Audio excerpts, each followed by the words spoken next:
Arestado naman ang mga puganting dayuhan sa tatlong magkakahiwalay na lugar sa Pasig City. Sangkot umano sila sa computer fraud at online gambling. Balitang hatid ni John Consulta. We will all go together. Sabay-sabay na sinalakay ng mga operatiba ng Fugitive Search Unit ng Bureau of Immigration kasama ang kanilang Chinese counterparts ang tatlong magkakahiwalay na gusali at condo unit sa Ortigas, Pasig City. Inabutan pa ang mga target na Chinese fugitives na nakasubsob sa kanilang mga computer na ginagamit umano sa kanilang illegal na gawain. Ayon sa BI, sangkot ang mga dayuhan sa computer fraud at online gambling na mahigpit na pinagbabawal sa China, kaya dito sila nagtayo ng base sa Pilipinas. Bumungad ang mga bukas na laptop at mga gadgets na ginagamit sa kanilang operasyon. Agad silang kinapkapan at tinanong sa kanilang ibang mga kasamahan.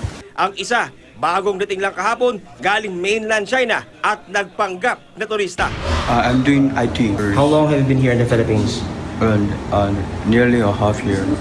Half year? Yes. Where are you from? I'm from China. Where in China? Chongqing. Ito nga yung sinasabing working station itong grupo kung saan sinasagawa nga nila yung kanilang illegal na aktibidad.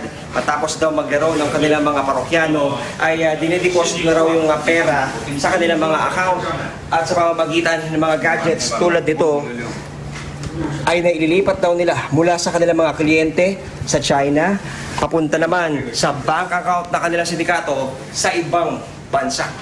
Gumamit ang mga Chino ng isang kumpanya na inirehistro sa bansa gamit ang mga peking dokumento para maikubli ang kanilang operasyon.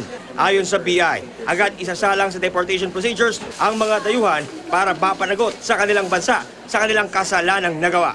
There is a continuing directive to search for these fugitives and to arrest them and subsequently to deport them. And we will not tolerate these illegal acts. John Consulta, GMA News.